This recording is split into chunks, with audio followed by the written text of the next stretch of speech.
Père Bernard Audrey, vous êtes le curé de la cathédrale de Rennes et aujourd'hui nous allons inaugurer la nouvelle salle du Trésor. Dans cette salle, des objets qui étaient peu ou pas visibles du grand public et une pièce maîtresse derrière vous, ce retable d'Anvers du XVIe siècle. Oui, alors ce retable était effectivement dans une chapelle avec peu de recul et surtout ce retable avait quand même subi, je dirais, les dégâts d'une part de ces déménagements nombreux et également, bien sûr, comme tout objet, il avait pris la poussière, l'humidité et donc était complètement encrassé. Et là, on voit que le retable a retrouvé toutes ses couleurs avec des personnages qui sont très vivants d'ailleurs et des scènes très vivantes. Les spécialistes disent que c'est un des plus beaux de France, des retables de cette époque-là. Sans aucun doute. Moi j'en ai vu d'autres, mais celui-là a une ampleur en particulier et surtout un jeu de couleurs qui montre vraiment tout le savoir-faire d'ailleurs de ces retabliers anversois. Donc la DRAC Bretagne a mis en place toute une mise en scène autour de ce retable afin de le rendre accessible au public. On voit qu'il y a une borne numérique par exemple, il y a des panneaux d'information. Oui. Et puis il y a d'autres objets autour de nous qui sont présentés dans des vitrines. Alors qui sont des objets effectivement donc, qui sont liés à l'exercice même du culte. Et là, bien évidemment, ils sont posés là, mais ils ne sont pas non plus mis à l'écart du culte. Ils serviront toujours au culte. Alors, certains servent encore au culte. Ah oui, presque tous. Hein. Oui, absolument. Et donc là, on a accepté qu'ils soient placés dans le trésor, mais à condition qu'on puisse les récupérer pour le culte lorsqu'il y a célébration. Et alors là, vous avez l'orfèvrerie classique avec croix de procession, crosse, calice, aiguère, encensoir, navette, donc tout ce qui est normalement utilisé au cours d'une célébration liturgique, au cours d'une messe. Ces objets très précieux datent de quelle époque ? Pour la plupart, ils datent du XIXe siècle, en sachant quand même que cette croix, par exemple, ici, il y a une croix qui, elle, est du XVIIe.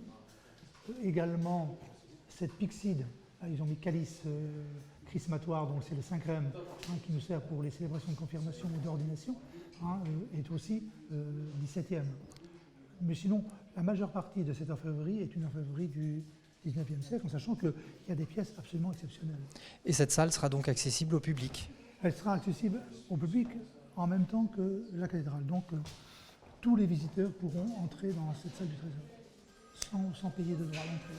Alors aujourd'hui, où on va célébrer donc l'inauguration de cette salle du Trésor, on va aussi découvrir pour la première fois les 4 statues des 4 vivants. Nous allons tout de suite aller les voir. Très bien. La cathédrale a bénéficié d'une restauration assez importante de 2009 à 2014. Absolument, oui, et encore, on poursuit parce que les chapelles latérales sont encore en restauration. Voilà, et aujourd'hui, c'est presque un aboutissement quand même, en tout cas d'une grande partie de ces travaux-là, avec l'inauguration du Trésor, et puis avec la découverte de ces 4 nouvelles statues de Laurent Esqueré.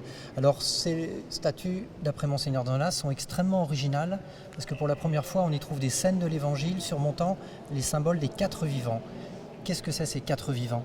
Alors les 4 vivants, c'est les symboles des 4 évangélistes. C'est une représentation très traditionnelle qui est inspirée d'ailleurs d'un livre de l'Ancien Testament, le livre d'Ézéchiel, avec donc pour chaque évangéliste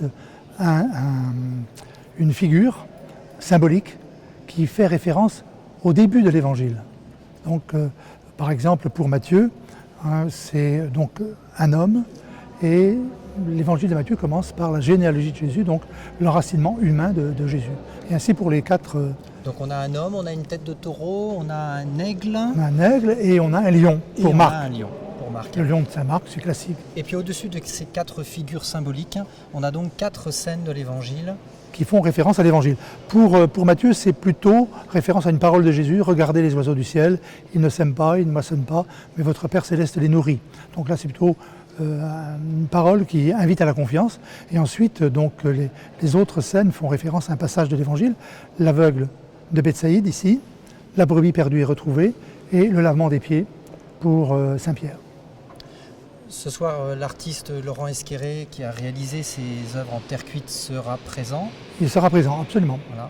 Je crois que ça a été un peu une prouesse aussi d'installer à presque 20 mètres de haut ces énormes statues de 4 mètres de haut. C'est vrai que ça a été long. À un moment, on s'inquiétait parce que nos artistes napolitains qui avaient réalisé les statues prenait du temps, mais enfin bon, tout est en place. L'essentiel, c'est que ces 4 vivants soient là pour l'inauguration, puisque l'inauguration avait été fixée déjà depuis longtemps. Dans cette coupole qui a été réalisée à l'imitation de la basilique Saint-Pierre de Rome, Oui.